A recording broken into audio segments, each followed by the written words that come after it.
अऊज़ु बिल्लाहि मिनश शैतानिर रजीम। बिस्मिल्लाहिर रहमानिर रहीम। लोगो, अपने रब से डरो जिसने तुमको एक जान से पैदा किया और उसी जान से उसका जोड़ा बनाया और उन दोनों से बहुत मर्द और औरत दुनिया में फैला दिए।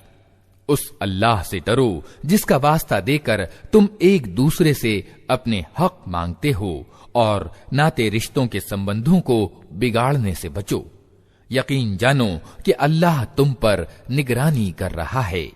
यतीमों के माल उनको वापस दो, अच्छे माल को बुरे माल से न बदल लो और उनके माल अपने माल के साथ मिलाकर न खा जाओ, ये बहुत बड़ा गुनाह है। अगर तुमको अंदेशा हो कि यतीमों के साथ इंसाफ न कर सकोगे तो जो औरतें तुम्हें पसंद आएं उनमें से 2-2, 3-3, 4-4 से निकाह कर लो। लेकिन अगर तुम्हें अंदेशा हो कि उनके साथ इंसाफ न कर सकोगे तो फिर एक ही पत्नी रखो या उन औरतों को अपने दाम्पत्य जीवन में लाओ जो तुम्हारे कब्जे में आई हैं। बेइंसाफी से बचने के लिए ये ज्यादा अच्छा है। और औरतों के मेहर खुशी से अनिवार्य जानते हुए अदा करो। हाँ, अगर वे खुद अपनी खुशी से मेहर का कोई हिस्सा तुम्हें माफ कर दें तो उसे तुम मजे से खा सकते हो। और अपने वे माल जिन्हें अल्लाह ने तुम्हारे लिए जिंदगी कायम रखने का साधन बनाया है, नादान लोगों को न सौंपो। अलबत्ता उन्हें खाने और पहनने के लिए दो और उन्हें नेक सुझाव दो। और यतीमों की आजमाइश करते रहो यहां तक कि वे निकाह की उम्र को पहुंच जाएं। फिर अगर तुम उनमें योग्यता पाओ तो उनके माल उनको सौंप दो। ऐसा कभी न करना कि न्याय की सीमा का उल्लंघन करके इस भय से उनके माल जल्दी जल्दी खा जाओ कि वे बड़े होकर अपने हक की मांग करेंगे। यतीम का जो सरपरस्त मालदार हो वो परहेजगारी से काम ले और जो गरीब हो वो सामान्य रीति के अनुसार खाए। फिर जब उनके माल उन्हें सौंपने लगो तो लोगों को इस पर गवाह बना लो और हिसाब लेने के लिए अल्लाह काफी है। मर्दों के लिए उस माल में हिस्सा है जो माँ बाप और करीबी नातेदारों ने छोड़ा हो और औरतों के लिए भी उस माल में हिस्सा है जो माँ बाप और करीबी नातेदारों ने छोड़ा हो, चाहे थोड़ा हो या बहुत, और ये हिस्सा अल्लाह की ओर से निश्चित है। और जब बांटने के अवसर पर कुटुंब के लोग और यतीम और मोहताज आएं तो उस माल में से उनको भी कुछ दो और उनके साथ भले मानुसों की सी बात करो।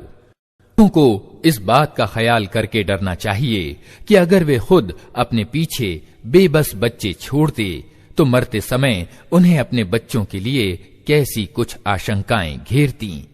इसलिए चाहिए कि वे अल्लाह से डरें और ठीक बात करें।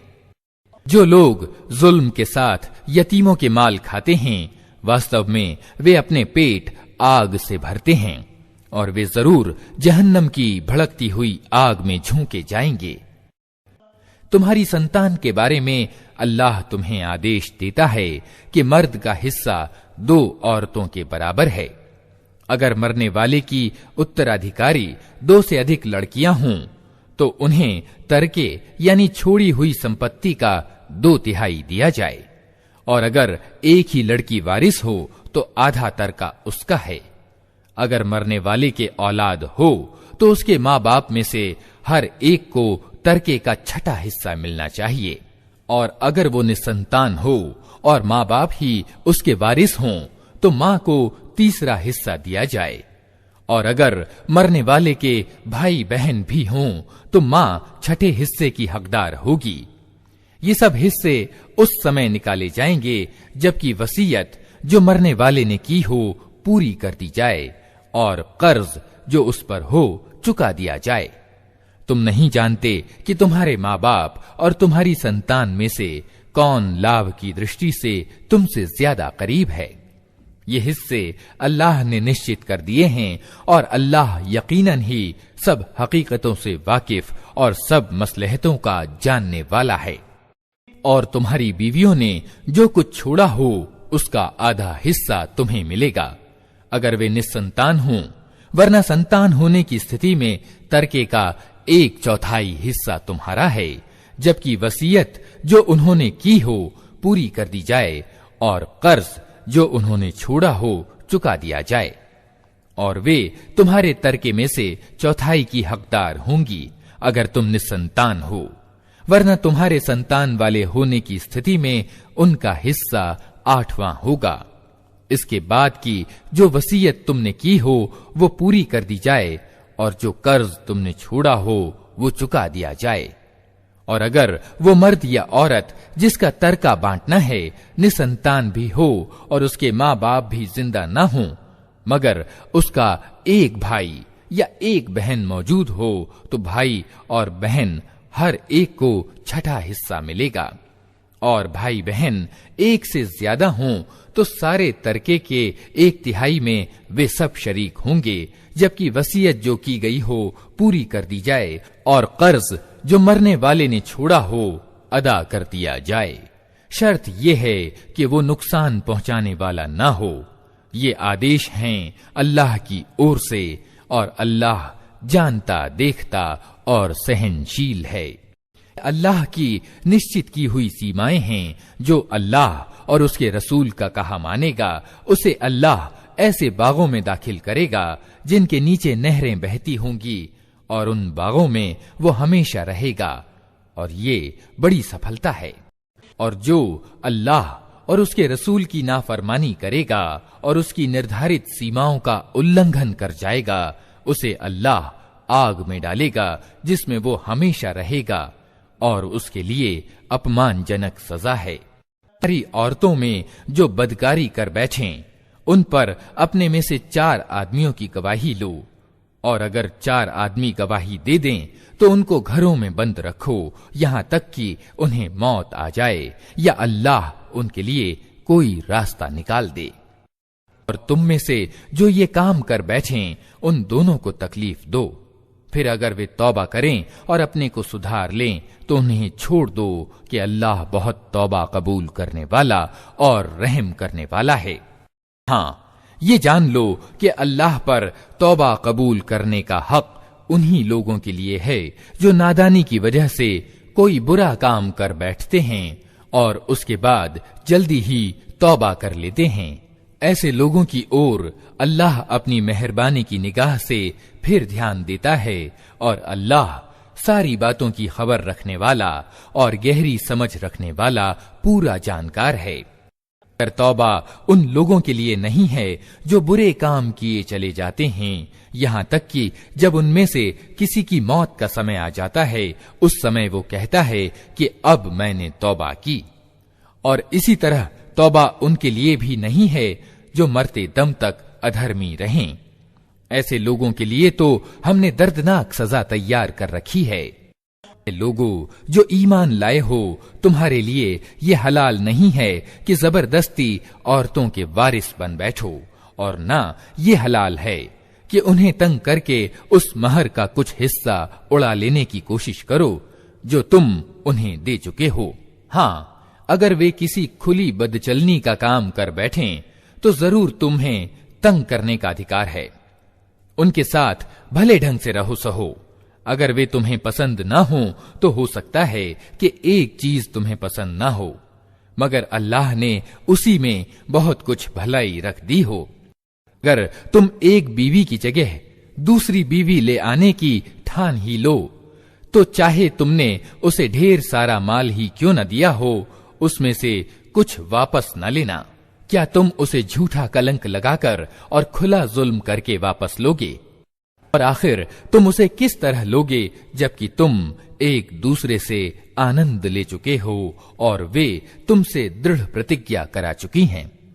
जिन औरतों से तुम्हारे बाप निकाह कर चुके हों उनसे हरगिज निकाह न करो, मगर जो पहले हो चुका सो हो चुका। वास्तव में ये एक अश्लील कर्म है, अप्रिय है और बुरा चलन है। तुम्हारे लिए हराम की गई हैं तुम्हारी माएं, बेटियां, बहन, फूफियां, मौसियां, भतीजियां, भांजियां और तुम्हारी वे माएं जिन्होंने तुम्हें दूध पिलाया हो, और तुम्हारी दूध में सम्मिलित बहनें, और तुम्हारी बीवियों की माएं, और तुम्हारी बीवियों की लड़कियां जिनका तुम्हारी गोद में पालन पोषण हुआ है, उन बीवियों की लड़कियां जिनसे तुम्हारा सहवास हो चुका हो, वरना अगर सिर्फ विवाह हुआ हो और सहवास न हुआ हो तो उन्हें छोड़कर उनकी लड़कियों से निकाह कर लेने में तुम्हारी कोई पकड़ नहीं है।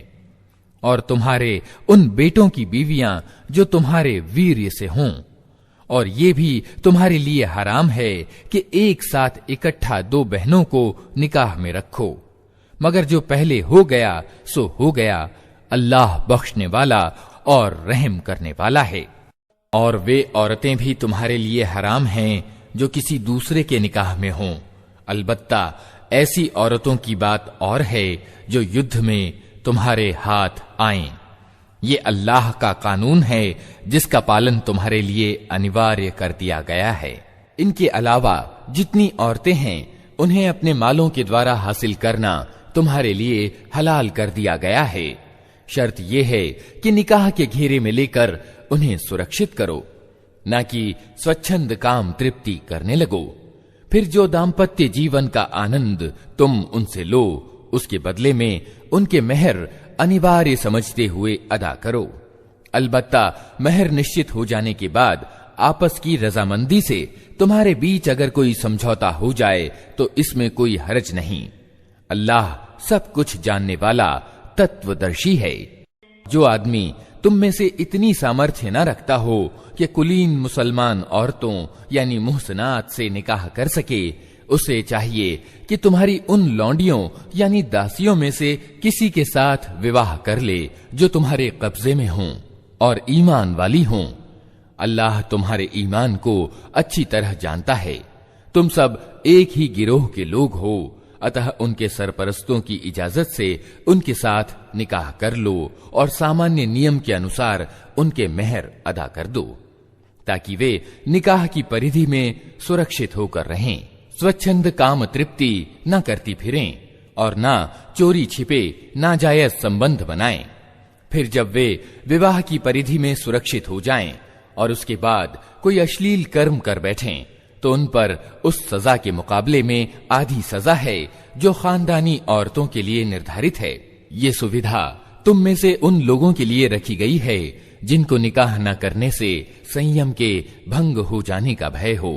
लेकिन अगर तुम सब्र करो तो ये तुम्हारे लिए अच्छा है और अल्लाह बख्शने वाला और रहम फरमाने वाला है। अल्लाह चाहता है कि तुम्हारे लिए उन रीतियों को स्पष्ट करे और उन्हीं रीतियों पर तुम्हें चलाए जिनका पालन तुमसे पहले के अच्छे लोग करते थे। वो अपनी दयालुता के साथ तुम्हारी ओर पलटना चाहता है और वो सब कुछ जानता और गहरी समझ रखता है। हाँ, अल्लाह तो तुम्हारी ओर दयालुता के साथ पलटना चाहता है, मगर जो लोग खुद अपनी वासनाओं के पीछे चल रहे हैं वे चाहते हैं कि तुम सीधे रास्ते से हटकर दूर निकल जाओ। अल्लाह तुम पर से पाबंदियों को हल्का करना चाहता है क्योंकि इंसान कमजोर पैदा किया गया है। लोगों जो ईमान लाए हो, आपस में एक दूसरे के माल गलत ढंग से ना खाओ। लेन देन होना चाहिए आपस की रजामंदी से और खुद अपनी हत्या ना करो। विश्वास करो कि अल्लाह तुम पर दया रखता है। जो व्यक्ति जुल्म और ज्यादती के साथ ऐसा करेगा उसको हम जरूर ही आग में झोंकेंगे और ये अल्लाह के लिए कोई कठिन काम नहीं है। अगर तुम उन बड़े बड़े गुनाहों से बचते रहो जिनसे तुम्हें रोका जा रहा है तो तुम्हारी छोटी मोटी बुराइयों को हम तुम्हारे हिसाब से हटा देंगे और तुमको इज्जत की जगह में दाखिल करेंगे। जो कुछ अल्लाह ने तुम में से किसी को दूसरे के मुकाबले में ज्यादा दिया है उसकी तमन्ना ना करो। जो कुछ मर्दों ने कमाया है उसके अनुसार उनका हिस्सा है और जो कुछ औरतों ने कमाया है उसके अनुसार उनका हिस्सा। हाँ, अल्लाह से उसके अनुग्रह की दुआ करते रहो। यकीनन अल्लाह हर चीज का ज्ञान रखता है। और हमने हर उस तरके के हकदार मुकर्रर कर दिए हैं जो माँ बाप और करीबी रिश्तेदार छोड़ें। अब रहे वे लोग जिनके साथ तुम प्रतिज्ञाबद्ध हो, तो उनका हिस्सा उन्हें दो। यकीनन हर चीज अल्लाह की निगाह में है। मर्द औरतों के मामले में जिम्मेदार हैं, इस आधार पर कि अल्लाह ने उनमें से एक को दूसरे के मुकाबले में आगे रखा है, और इस आधार पर कि पुरुष अपने माल खर्च करते हैं। अतः जो भली औरतें हैं वे आज्ञाकारी होती हैं और मर्दों के पीछे अल्लाह की रक्षा और संरक्षण में उनके अधिकारों की रक्षा करती हैं। और जिन औरतों से तुम्हें सरकशी का भय हो उन्हें समझाओ, सोने की जगहों में उनसे अलग रहो और मारो। फिर अगर वे तुम्हारी बात मानने लगें तो अकारण उन पर हाथ चलाने के लिए बहाने तलाश न करो। यकीन रखो कि ऊपर अल्लाह मौजूद है जो बड़ा और सर्वोच्च है।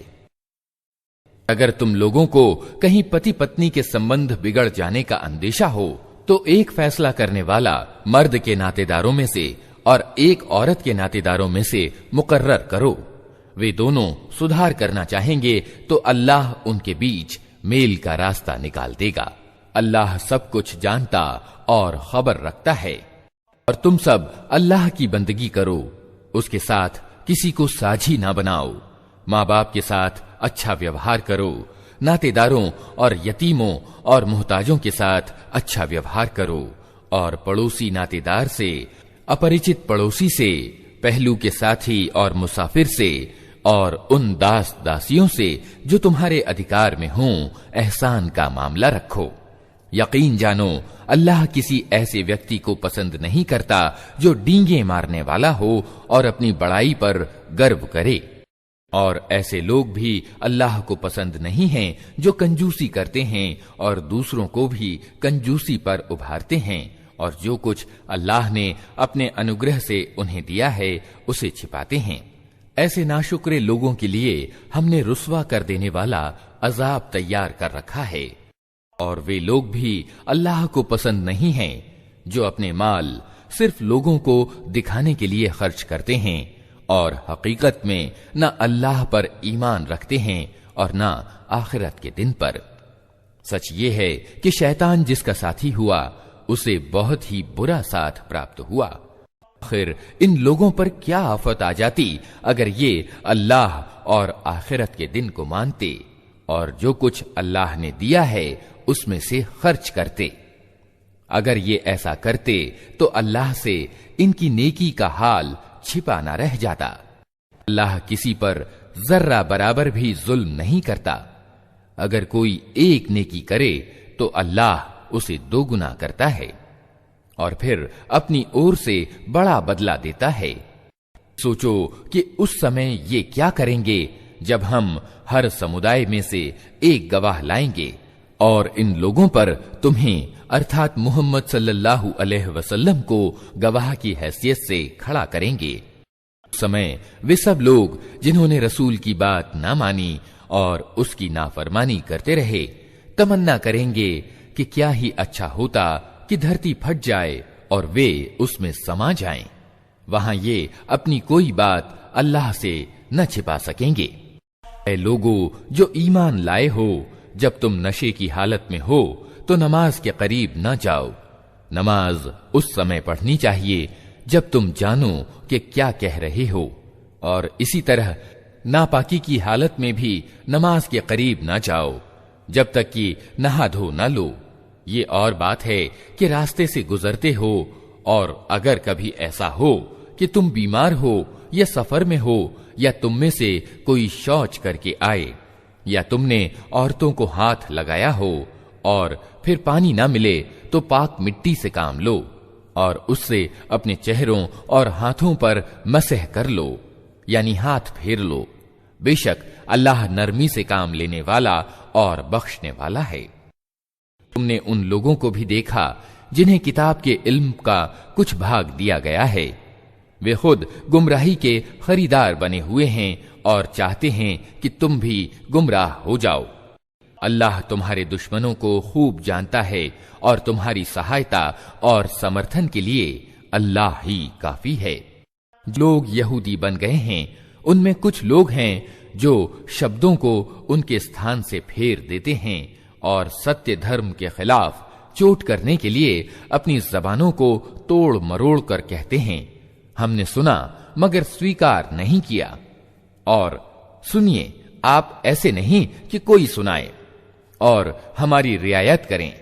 हालांकि अगर वे कहते हमने सुना और हमने माना और सुनिए और हमारी ओर ध्यान दें, तो ये उन्हीं के लिए अच्छा था और ज्यादा सच्चाई का तरीका था। मगर उन पर तो असत्यवादिता के कारण अल्लाह की फिटकार पड़ी हुई है, इसलिए वे कम ही ईमान लाते हैं। वे लोगों जिन्हें किताब दी गई थी, मान लो उस किताब को जो हमने अब उतारी है और जो उस किताब की पुष्टि और समर्थन करती है जो तुम्हारे पास पहले से मौजूद थी। इस पर ईमान लाओ इससे पहले कि हम चेहरे बिगाड़कर पीछे फेर दें या उनको उसी तरह फिटकारा हुआ कर दें जिस तरह सब्त वालों के साथ हमने किया था।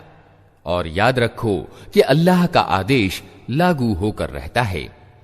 अल्लाह बस शिर्क यानी साझीदार बनाने ही को माफ नहीं करता, इसके सिवा दूसरे जितने गुनाह हैं वो जिसके लिए चाहता है माफ कर देता है।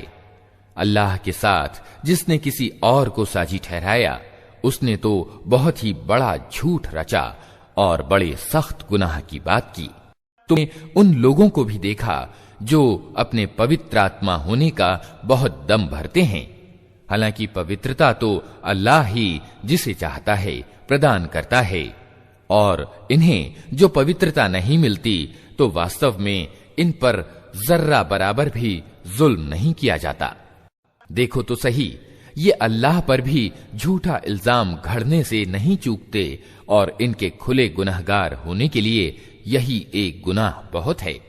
क्या तुमने उन लोगों को नहीं देखा जिन्हें किताब के इल्म में से कुछ हिस्सा दिया गया है और उनका हाल ये है कि निराधार चीजों और तागूत यानी फसादी को मानते हैं और अधर्मियों के बारे में कहते हैं कि ईमान लाने वालों से तो यही ज्यादा सही रास्ते पर हैं। ऐसे ही लोग हैं जिन पर अल्लाह ने लानत की है, और जिस पर अल्लाह लानत कर दे फिर तुम उसका कोई सहायक ना पाओगे। क्या हुकूमत में उनका कोई हिस्सा है? अगर ऐसा होता तो ये दूसरों को एक फूटी कौड़ी तक न देते। क्या ये दूसरों से इसलिए ईर्ष्या करते हैं कि अल्लाह ने उन्हें अपने अनुग्रह से नवाज दिया?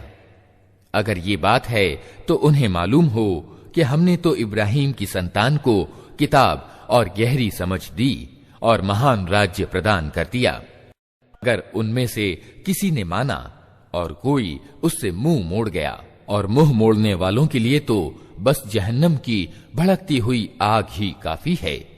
लोगों ने हमारी आयतों को मानने से इनकार कर दिया है, उन्हें जरूर ही हम आग में झोंकेंगे, और जब उनके बदन की खाल गल जाएगी तो उसकी जगह दूसरी खाल पैदा कर देंगे ताकि वे अच्छी तरह अजाब का मजा चखें। अल्लाह बड़ी सामर्थ्य रखता है और अपने फैसलों को व्यवहार में लाने की हिकमत को खूब जानता है। जिन लोगों ने हमारी आयतों को मान लिया और अच्छे कर्म किए, उनको हम ऐसे बागों में दाखिल करेंगे जिनके नीचे नहरें बहती होंगी, जहां वे हमेशा हमेशा रहेंगे, और उनको पाकीज़ा पत्नियां मिलेंगी और उन्हें हम घनी छांव में रखेंगे। मुसलमानो, अल्लाह तुम्हें आदेश देता है कि अमानतों को अमानत वालों को सौंपो, और जब लोगों के बीच फैसला करो तो इंसाफ के साथ करो। अल्लाह तुमको निहायत अच्छी नसीहत करता है और यकीनन अल्लाह सब कुछ सुनता और देखता है। लोगों जो ईमान लाए हो, बात मानो अल्लाह की और बात मानो रसूल की और उन लोगों की जो तुम में से आदेश देने के अधिकारी हों। फिर अगर तुम्हारे बीच किसी मामले में झगड़ा खड़ा हो जाए तो उसे अल्लाह और रसूल की ओर फेर दो। अगर तुम वास्तव में अल्लाह और आखिरत के दिन पर ईमान रखते हो, यही एक सही कार्य प्रणाली है और परिणाम की दृष्टि से भी अच्छा है। नबी, तुमने देखा नहीं उन लोगों को जो दावा तो करते हैं कि हमने मान लिया है उस किताब को जो तुम्हारी ओर उतारी गई है, और उन किताबों को जो तुमसे पहले उतारी गई थीं, मगर चाहते ये हैं कि अपने मामलों का फैसला कराने के लिए बढ़े हुए फसादी की ओर जाएं, जबकि उन्हें फसादी से इनकार करने का आदेश दिया गया था। शैतान उन्हें भटकाकर सीधे मार्ग से बहुत दूर ले जाना चाहता है। जब उनसे कहा जाता है कि आओ उस चीज की ओर जो अल्लाह ने उतारी है और आओ रसूल की ओर, तो इन मुनाफिकों यानी पाखंडियों को तुम देखते हो कि ये तुम्हारी ओर आने से कतराते हैं। फिर उस समय क्या होता है जब इनके अपने हाथों की लाई हुई मुसीबत इन पर आ पड़ती है। उस समय ये तुम्हारे पास कस्में खाते हुए आते हैं और कहते हैं कि अल्लाह की कसम, हम तो सिर्फ भलाई चाहते थे और हमारी नीयत तो ये थी कि दोनों गिरोहों में किसी तरह की संगति बैठ जाए। अल्लाह जानता है जो कुछ इनके दिलों में है। इनसे किनारा मत करो, इन्हें समझाओ और ऐसी नसीहत करो जो इनके दिलों में उतर जाए। इन्हें बताओ कि हमने जो भी रसूल भेजा है इसीलिए भेजा है कि अल्लाह की अनुमति से उसकी आज्ञा का पालन किया जाए। अगर उन्होंने ये नीति अपनाई होती कि जब ये अपने आप पर जुल्म कर बैठे थे तो तुम्हारे पास आ जाते और अल्लाह से माफी मांगते और रसूल भी इनके लिए माफी की प्रार्थना करते, तो यकीनन अल्लाह को माफ करने वाला और रहम करने वाला पाते। नहीं ए नबी, तुम्हारे रब की कसम, ये कभी ईमान वाले नहीं हो सकते जब तक कि अपने आपस के मतभेदों में ये तुमको फैसला करने वाला न मान लें। फिर जो कुछ तुम फैसला करो उस पर अपने दिलों में भी कोई तंगी न पाएं, बल्कि स्वेच्छा पूर्वक स्वीकार कर लें। हमने इन्हें आदेश दिया होता कि अपने आप को मारो या अपने घरों से निकल जाओ, तो इनमें से थोड़े ही आदमी ऐसा करते। हालांकि जो नसीहत इन्हें की जाती है अगर ये उसे व्यवहार में लाते तो ये इनके लिए ज्यादा अच्छाई और ज्यादा जमाव का कारण सिद्ध होता। जब ये ऐसा करते तो हम इन्हें अपनी ओर से बहुत बड़ा बदला देते और इन्हें सीधा रास्ता दिखा देते।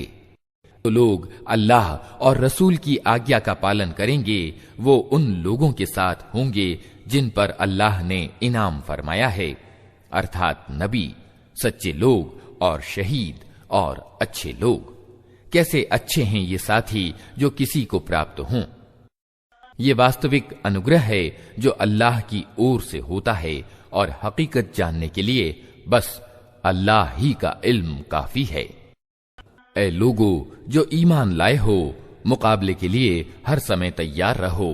फिर जैसा अवसर हो अलग अलग टुकड़ियों के रूप में निकलो या इकट्ठे होकर। हाँ, तुम में कोई कोई आदमी ऐसा भी है जो लड़ाई से जी चुराता है। अगर तुम पर कोई मुसीबत आए तो कहता है कि अल्लाह ने मुझ पर बड़ा अनुग्रह किया कि मैं इन लोगों के साथ न गया।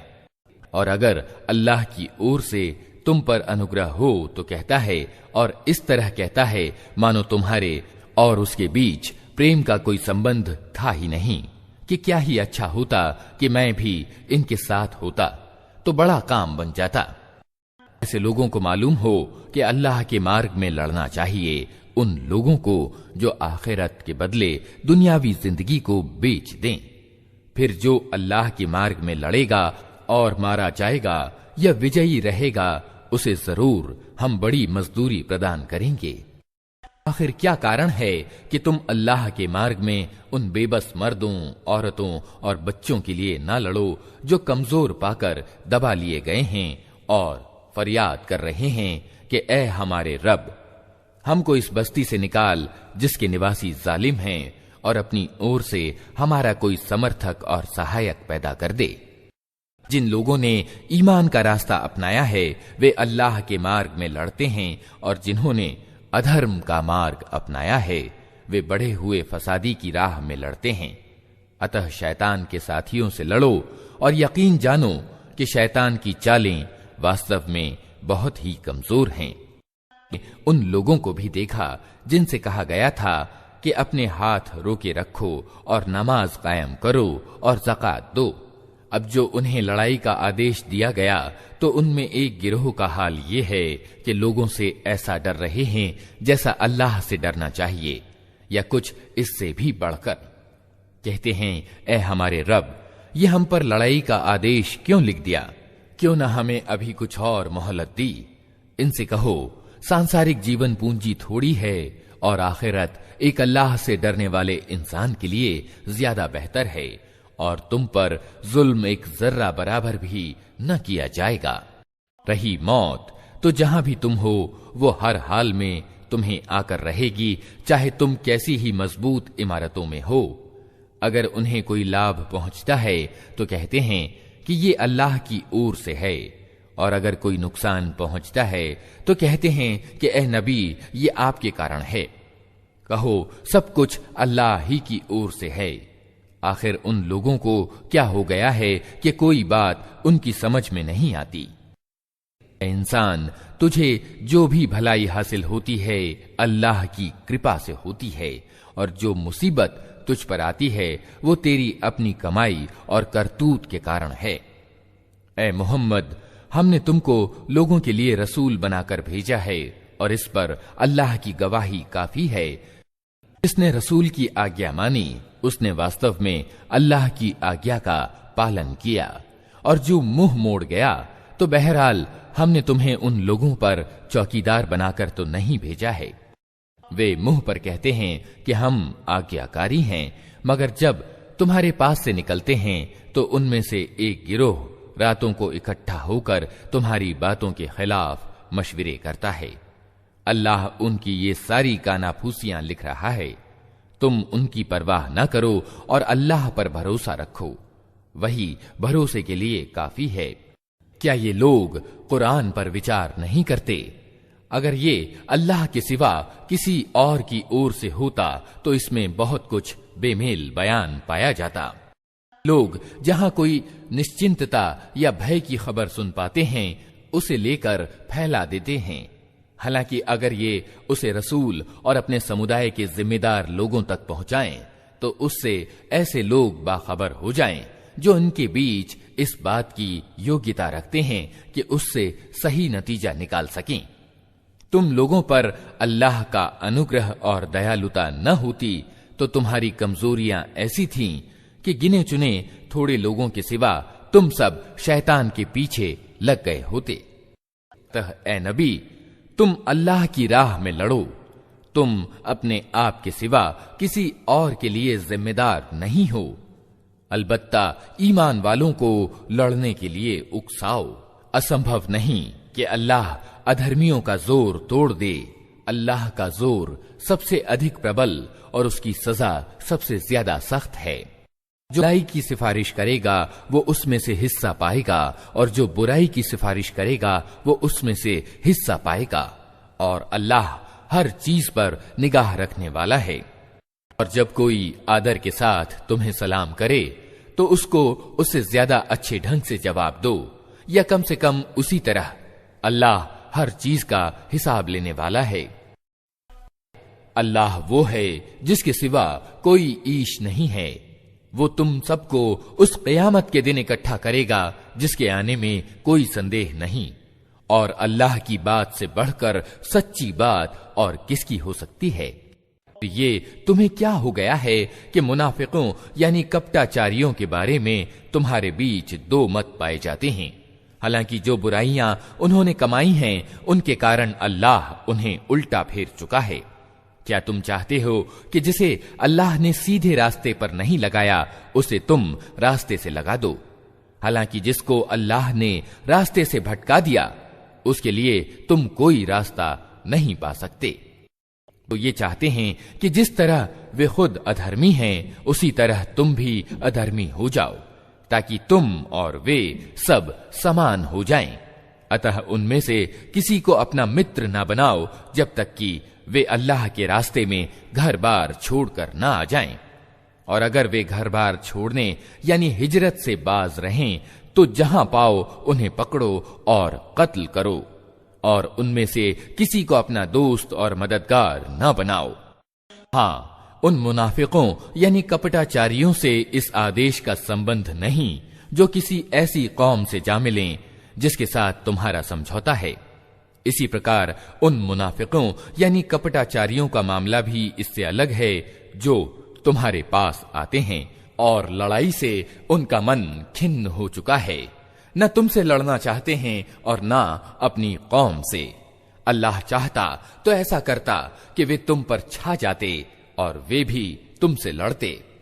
अतः अगर वे तुमसे किनारा खींच लें और लड़ने से बाज रहें और तुम्हारी ओर सुलह और शांति का हाथ बढ़ाएं, तो अल्लाह ने तुम्हारे लिए उन पर हाथ बढ़ाने की कोई राह नहीं रखी है। और तरह के मुनाफिक तुम्हें ऐसे मिलेंगे जो चाहते हैं कि तुमसे भी निर्भय होकर रहें और अपनी कौम से भी, मगर जब कभी उपद्रव का अवसर पाएंगे उसमें कूद पड़ेंगे। ऐसे लोग अगर तुम्हारे मुकाबले से बाज न रहें और सुलह और शांति तुम्हारे सामने न रखें और अपने हाथ न रोकें, तो जहां वे मिलें उन्हें पकड़ो और मारो। उन पर हाथ उठाने के लिए हमने तुम्हें खुली सनद दे दी है। किसी ईमान वाले का ये काम नहीं है कि दूसरे ईमान वाले को कत्ल करे। ये और बात है कि उससे चूक हो जाए, और जो आदमी किसी ईमान वाले को गलती से कत्ल कर दे तो इसके गुनाह का कफारा ये है कि एक ईमान वाले आदमी को गुलामी से आजाद करे, और जो कत्ल हुआ उसके वारिसों को इसका खून बहा दे। ये और बात है कि वे खून बहा को छोड़ दें, लेकिन अगर वो मुसलमान कत्ल होने वाला किसी ऐसी कौम से था जिससे तुम्हारी दुश्मनी हो, तो इसका कफारा एक ईमान वाले गुलाम को आजाद करना है। और अगर वो किसी ऐसी गैर मुस्लिम कौम का आदमी था जिससे तुम्हारा समझौता हो, तो उसके वारिसों को खून बहा दिया जाएगा और एक ईमान वाला गुलाम आजाद करना होगा। फिर जो गुलाम न पाए वो लगातार 2 मास के रोजे रखे। ये इस गुनाह से तौबा करने का तरीका है, और अल्लाह सब कुछ जानने वाला और गहरी समझ वाला है। हाँ, वो आदमी जो किसी ईमान वाले का जानबूझकर कत्ल करे तो उसकी सजा जहन्नम है, जिसमें वो हमेशा रहेगा। उस पर अल्लाह का गजब और उसकी लानत है, और अल्लाह ने उसके लिए कठोर अजाब तैयार कर रखा है। ऐ लोगो जो ईमान लाए हो, जब तुम अल्लाह के रास्ते में लड़ने के लिए निकलो तो दोस्त और दुश्मन में अंतर करो, और जो तुम्हें सलाम करे उसे तुरंत न कह दो कि तुम ईमान नहीं रखते। अगर तुम सांसारिक लाभ चाहते हो तो अल्लाह के पास तुम्हारे लिए बहुत से हाथ आने वाले माल हैं। आखिर इसी हालत में तुम खुद भी तो इससे पहले रह चुके हो, फिर अल्लाह ने तुम पर एहसान किया। अतः जांच परख से काम लो। जो कुछ तुम करते हो अल्लाह को उसकी खबर है। मुसलमानों में से वे लोग जो बिना किसी कारण के घर बैठे रहते हैं, और वे जो अल्लाह के मार्ग में जान और माल से जान तोड़ कोशिश करते हैं, दोनों की हैसियत समान नहीं है।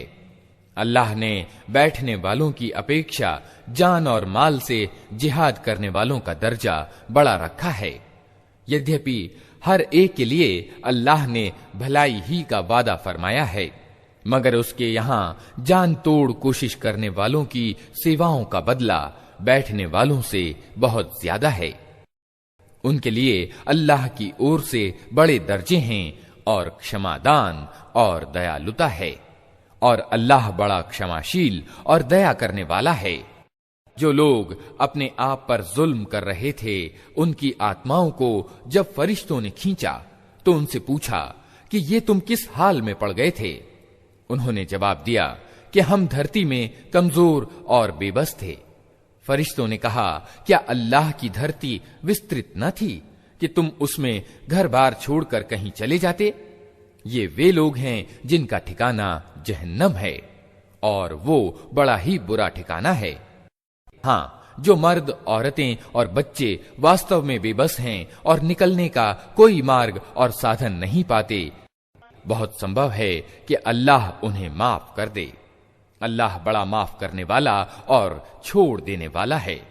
कोई अल्लाह के मार्ग में घर बार छोड़कर निकलेगा, वो धरती में पनाह लेने की बहुत जगह और गुजर बसर के लिए बड़ी गुंजाइश पाएगा।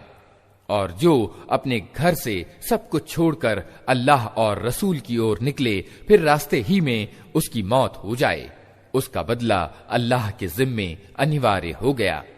अल्लाह बहुत क्षमाशील और दयावान है।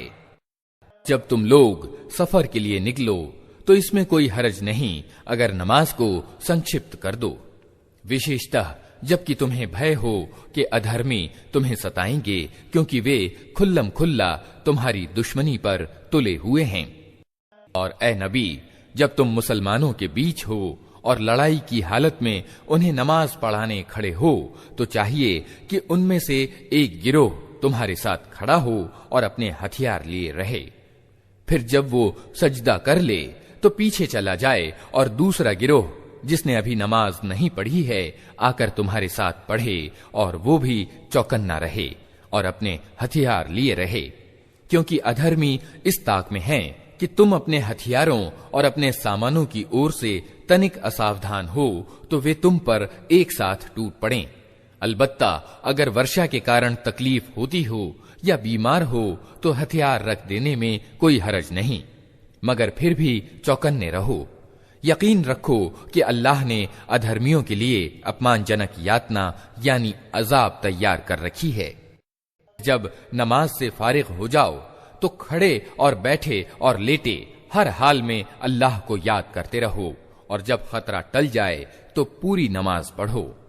नमाज वास्तव में ऐसा फर्ज है जो समय की पाबंदी के साथ ईमान वालों के लिए अनिवार्य किया गया है। इस गिरोह का पीछा करने में कमजोरी ना दिखाओ। अगर तुम तकलीफ उठा रहे हो तो तुम्हारी तरह वे भी तकलीफ उठा रहे हैं, और तुम अल्लाह से उस चीज की उम्मीद रखते हो जिसकी वे उम्मीद नहीं रखते। अल्लाह सब कुछ जानता है और वो गहरी समझ वाला है। नबी, हमने ये किताब हक के साथ तुम्हारी ओर उतारी है ताकि जो सीधा रास्ता अल्लाह ने तुम्हें दिखाया है उसके अनुसार लोगों के बीच फैसला करो। तुम विश्वासघाती लोगों की ओर से झगड़ने वाले न बनो, और अल्लाह से क्षमा की प्रार्थना करो, वो बड़ा क्षमाशील और दयावान है। जो लोग खुद अपने साथ विश्वासघात करते हैं तुम उनका पक्ष न लो। अल्लाह को ऐसा आदमी पसंद नहीं है जो विश्वासघाती और पापी हो। लोग इंसानों से अपनी करतूतों को छिपा सकते हैं मगर अल्लाह से नहीं छिपा सकते। वो तो उस समय भी इनके साथ होता है जब ये रातों को छिपकर उसकी इच्छा के विरुद्ध मशविरे करते हैं। इनके सारे कर्मों को वो अपनी परिधि में लिए हुए है। हाँ, तुम लोगों ने इन अपराधियों की ओर से सांसारिक जीवन में तो झगड़ा कर लिया, पर क़यामत के दिन इनके लिए अल्लाह से कौन झगड़ा करेगा? आखिर वहां कौन इनका वकील होगा?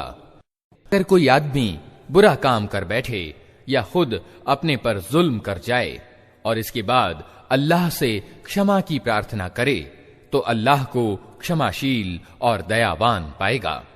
अगर जो बुराई कमा ले तो उसकी ये कमाई उसी के लिए वबाल होगी।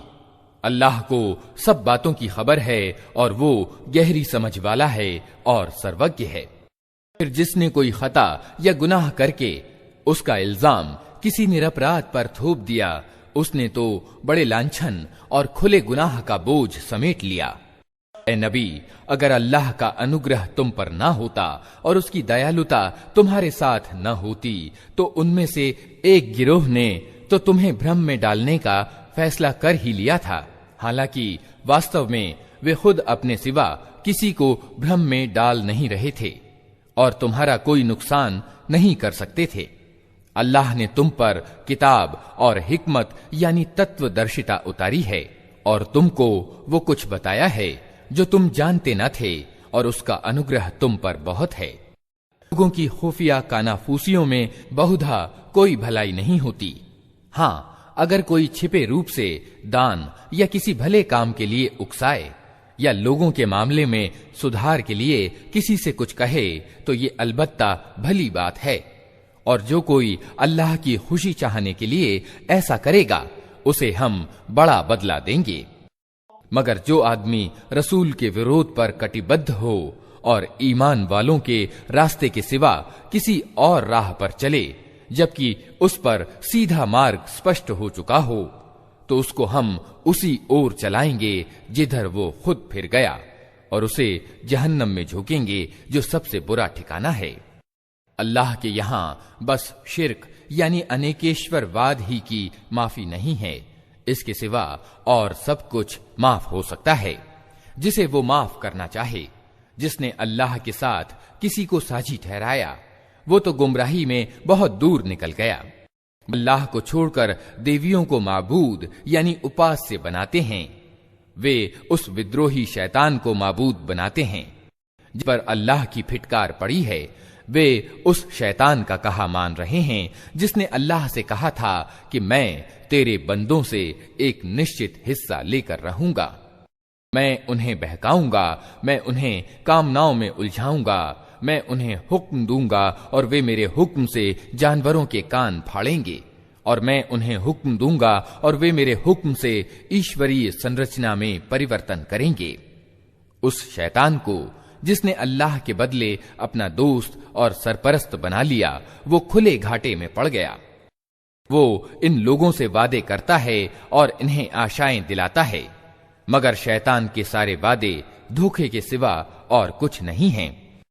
इन लोगों का ठिकाना जहन्नम है, जिससे छुटकारे का कोई उपाय ये ना पाएंगे। रहे वे लोग जो ईमान ले आएं और अच्छे काम करें, तो उन्हें हम ऐसे बागों में दाखिल करेंगे जिनके नीचे नहरें बहती होंगी और वे वहां हमेशा हमेशा रहेंगे। ये अल्लाह का सच्चा वादा है, और अल्लाह से बढ़कर कौन अपनी बात में सच्चा होगा। परिणाम न तुम्हारी कामनाओं पर निर्भर करता है, न किताब वालों की कामनाओं पर। जो भी बुराई करेगा उसका फल पाएगा, और अल्लाह के मुकाबले में अपने लिए कोई समर्थक और सहायक न पा सकेगा। और जो नेक काम करेगा, चाहे मर्द हो या औरत, शर्त यह है कि हो वो ईमान वाला, तो ऐसे ही लोग जन्नत में दाखिल होंगे और उनका तनिक भी हक न मारा जाएगा। उस आदमी से बेहतर और किसकी जीवन प्रणाली हो सकती है जिसने अल्लाह के आगे सिर झुका दिया और अच्छी से अच्छी नीति अपनाई और एक चित्त होकर इब्राहिम के तरीके का अनुसरण किया, उस इब्राहिम के तरीके का जिसे अल्लाह ने अपना मित्र बना लिया था। आसमानों और जमीन में जो कुछ है अल्लाह का है, और अल्लाह हर चीज को अपने घेरे में लिए हुए है। लोग तुमसे औरतों के विषय में फतवा यानी धर्मादेश पूछते हैं।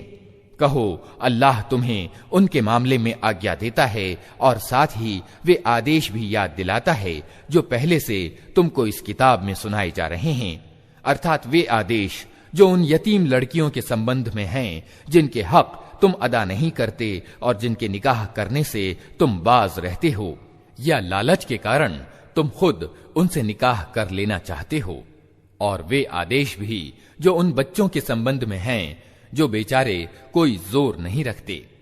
अल्लाह तुम्हें आदेश देता है कि यतीमों के साथ इंसाफ पर कायम रहो, और जो भलाई तुम करोगे वो अल्लाह के ज्ञान से छिपी न रह जाएगी। अगर किसी औरत को अपने पति से दुर्व्यवहार या बेरुखी का खतरा हो तो कोई हर्ज नहीं कि पति और पत्नी कुछ हक की कमी बेशी पर आपस में समझौता कर लें। समझौता हर हाल में अच्छा है।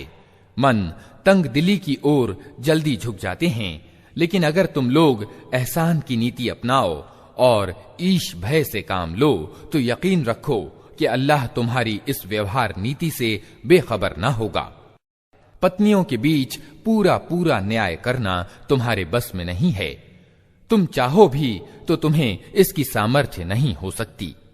अतः ईश्वरीय विधान का मंशा पूरा करने के लिए ये काफी है कि एक पत्नी की ओर इस तरह न झुक जाओ कि दूसरी को अधर में लटकता छोड़ दो। अगर तुम अपनी व्यवहार नीति ठीक रखो और अल्लाह से डरते रहो तो अल्लाह क्षमाशील और दया करने वाला है। लेकिन अगर पति पत्नी एक दूसरे से अलग ही हो जाएं, तो अल्लाह अपनी समाई से हर एक को दूसरे की मोहताजी से बेपरवाह कर देगा। अल्लाह बड़ी समाई वाला है और वो तत्वदर्शी है। आसमानों और जमीन में जो कुछ है सब अल्लाह ही का है। तुमसे पहले जिनको हमने किताब दी थी उन्हें भी यही आदेश दिया था और अब तुमको भी यही आदेश देते हैं कि अल्लाह से डरते हुए काम करो। लेकिन अगर तुम नहीं मानते तो न मानो। आसमान और जमीन की सारी चीजों का मालिक अल्लाह ही है और वो निस्पृह यानी बेनियाज है, हर प्रशंसा का अधिकारी।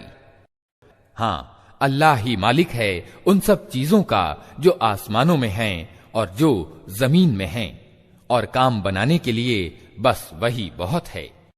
अगर वो चाहे तो तुम लोगों को हटाकर तुम्हारी जगह दूसरों को ले आए और उसे इसकी पूरी सामर्थ्य प्राप्त है।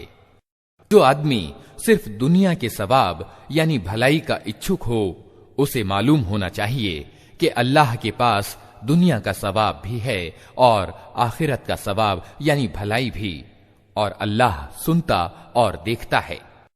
लोगों जो ईमान लाए हो, इंसाफ के ध्वजावाहक और अल्लाह के लिए गवाह बनो। यद्यपि तुम्हारा इंसाफ और तुम्हारी गवाही खुद तुम्हारे अपने या तुम्हारे माँ बाप और नातेदारों के विरुद्ध ही क्यों ना पड़ती हो। मामले से संबंध रखने वाला पक्ष चाहे मालदार हो या गरीब, अल्लाह तुमसे अधिक उनका हितैषी है। अतः अपनी इच्छा के अनुपालन में न्याय से न हटो।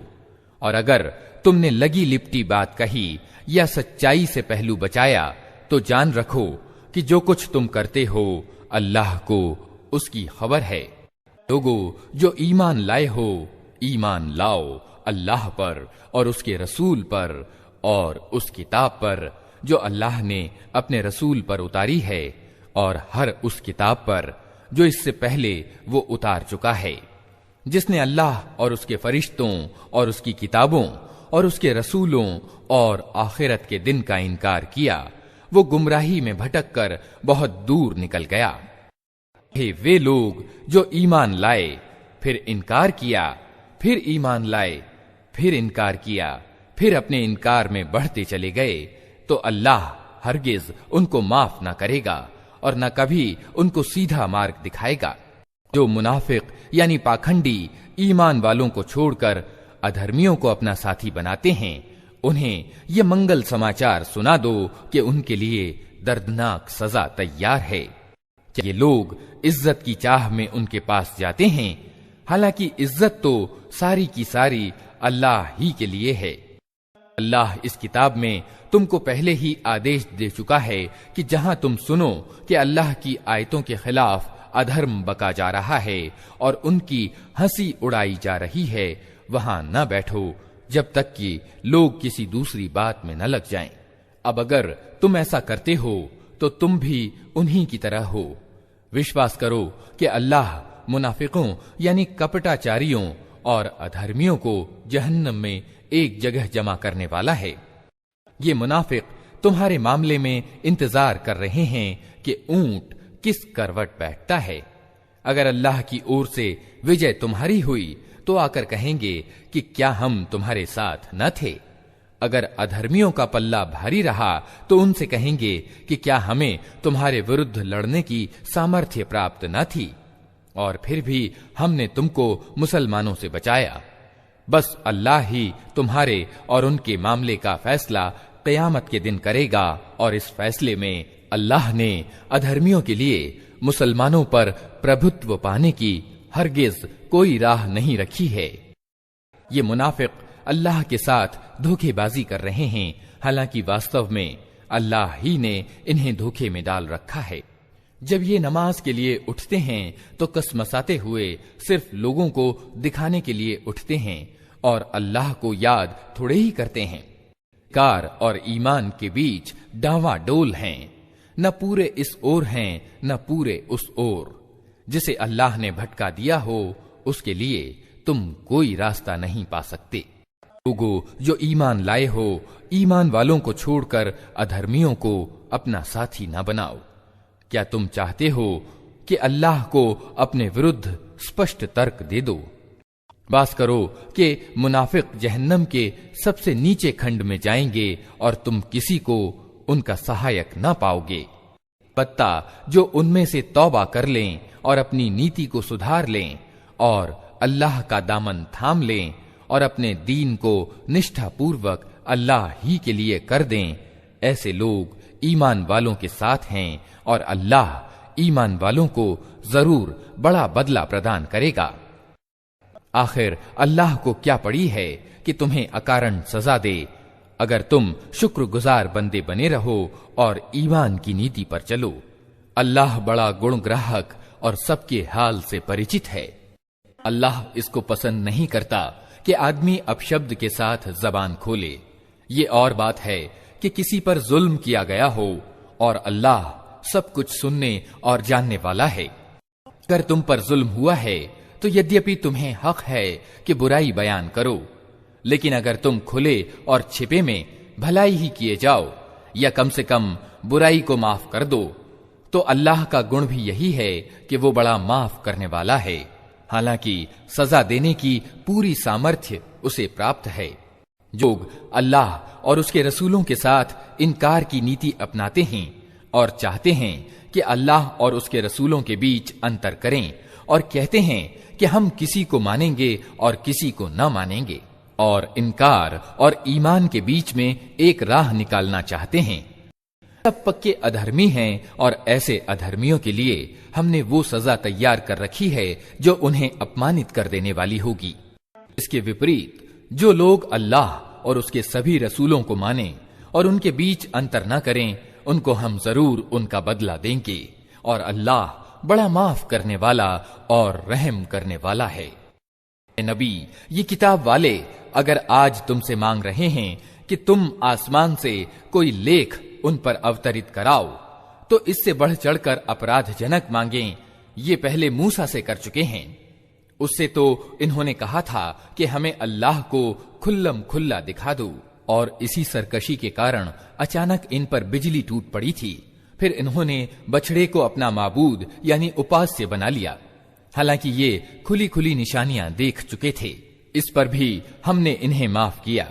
हमने मूसा को स्पष्ट आदेश प्रदान किया था और इन लोगों पर तूर पर्वत को उठाकर इनसे उस आदेश के अनुपालन का पक्का वादा लिया था। हमने इनको आदेश दिया कि दरवाजे में सजदा करते हुए दाखिल हो। हमने इनसे कहा कि सब्त का कानून न तोड़ो, और इस पर इनसे पक्का वादा लिया। आखिरकार इनके प्रतिज्ञा भंग करने के कारण और इस कारण कि इन्होंने अल्लाह की आयतों को झुठलाया और अनेक पैगंबरों को नाहक कत्ल किया और यहां तक कहा कि हमारे दिल आवरणों में सुरक्षित हैं, हालांकि वास्तव में इनके अधर्म के कारण अल्लाह ने इनके दिलों पर ठप्पा लगा दिया है और इसी कारण ये बहुत कम ईमान लाते हैं। फिर अपने इनकार में ये इतने बढ़े कि मरियम पर बड़ा लांछन लगाया और खुद कहा कि हमने मसीह ईसा मरियम के बेटे अल्लाह के रसूल का कत्ल कर दिया है। हालांकि वास्तव में इन्होंने न उसकी हत्या की न सूली पर चढ़ाया, बल्कि मामला इनके लिए संदिग्ध कर दिया गया। और जिन लोगों ने इसके विषय में मतभेद किया है वे भी वास्तव में शक में पड़े हुए हैं।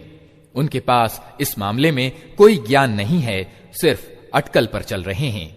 उन्होंने मसीह को यकीनन कत्ल नहीं किया, बल्कि अल्लाह ने उसको अपनी ओर उठा लिया। अल्लाह जबरदस्त ताकत रखने वाला और तत्वदर्शी है। किताब वालों में से कोई ऐसा ना होगा जो उसकी मौत से पहले उसको मान न लेगा, और क़यामत के दिन वो उस पर गवाही देगा।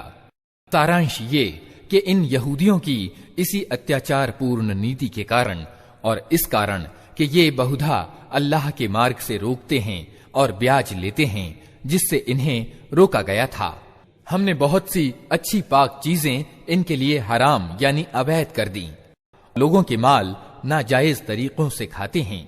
हमने बहुत सी अच्छी पाक चीजें इनके लिए हराम यानी अवैध कर दी जो पहले इनके लिए हलाल यानी वैध थी। और जो लोग इनमें से इनकार करने वाले हैं उनके लिए हमने दर्दनाक अजाब तैयार कर रखा है।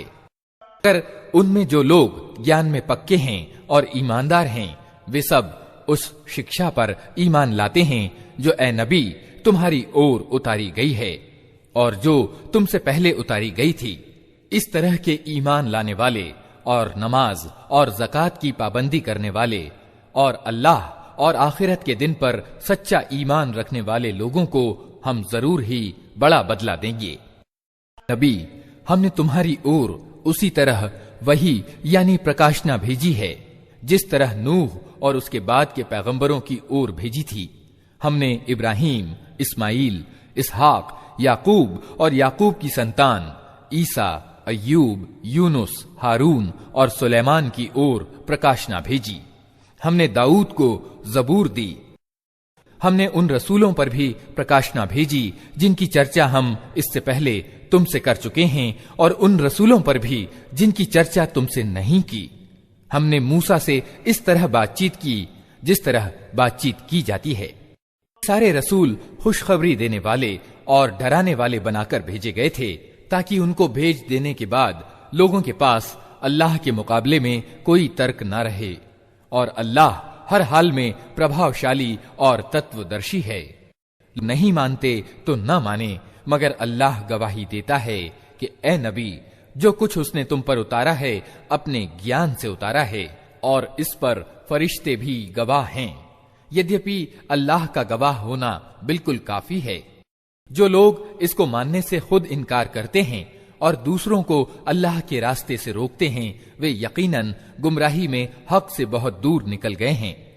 इस तरह जिन लोगों ने इनकार और विद्रोह की नीति अपनाई और अन्याय और अत्याचार पर उतर आए, अल्लाह उनको हरगिज माफ न करेगा और उन्हें कोई मार्ग जहन्नम के मार्ग के सिवा न दिखाएगा जिसमें वे हमेशा रहेंगे।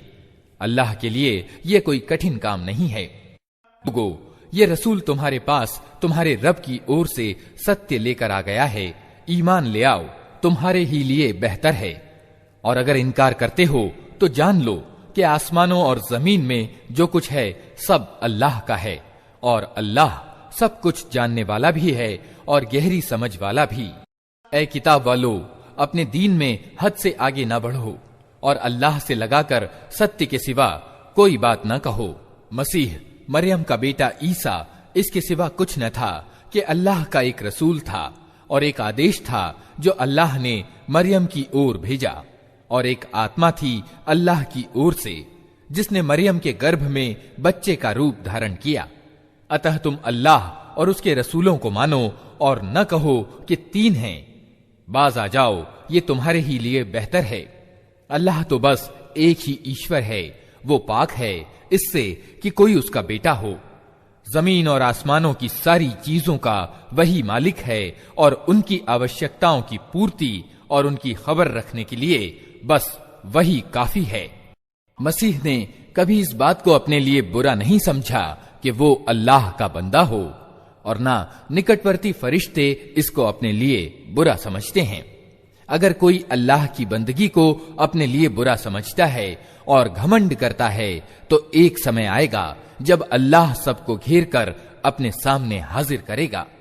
समय वे लोग जिन्होंने ईमान लाकर अच्छे काम किए हैं अपनी मजदूरियां पूरी पूरी पाएंगे और अल्लाह अपने अनुग्रह से उन्हें और अधिक मजदूरी देगा। और जिन लोगों ने बंदगी को बुरा समझा और घमंड किया है उनको अल्लाह दर्दनाक सजा देगा। और अल्लाह के सिवा जिन जिन की सरपरस्ती और सहायता पर वे भरोसा रखते हैं उनमें से किसी को भी वे वहां न पाएंगे। लोगों, तुम्हारे रब की ओर से तुम्हारे पास खुला प्रमाण आ गया है और हमने तुम्हारी ओर ऐसा प्रकाश भेज दिया है जो तुम्हें साफ साफ रास्ता दिखाने वाला है। अब जो लोग अल्लाह की बात मान लेंगे और उसकी पनाह ढूंढेंगे उनको अल्लाह अपनी रहमत और अपने अनुग्रह व अनुदान के दामन में ले लेगा और अपनी ओर आने का सीधा मार्ग उनको दिखा देगा। ऐ नबी, लोग तुमसे उनके बारे में आदेश मालूम करना चाहते हैं जिनके प्रत्यक्ष वारिस न हो। कहो, अल्लाह तुम्हें आदेश देता है। अगर कोई आदमी बिना औलाद मर जाए और उसकी एक बहन हो तो वो उसके छोड़े हुए माल में से आधा पाएगी, और अगर बहन बिना औलाद मरे तो भाई उसका वारिस होगा। अगर मरने वाले की वारिस दो बहनें हों तो वे तरके में से 2/3 की हकदार होंगी, और अगर कई भाई बहनें हों तो औरतों का इकहरा और मर्दों का दोहरा हिस्सा होगा। अल्लाह तुम्हारे लिए आदेशों को स्पष्ट करता है ताकि तुम भटकते ना फिरो, और अल्लाह को हर चीज का ज्ञान है।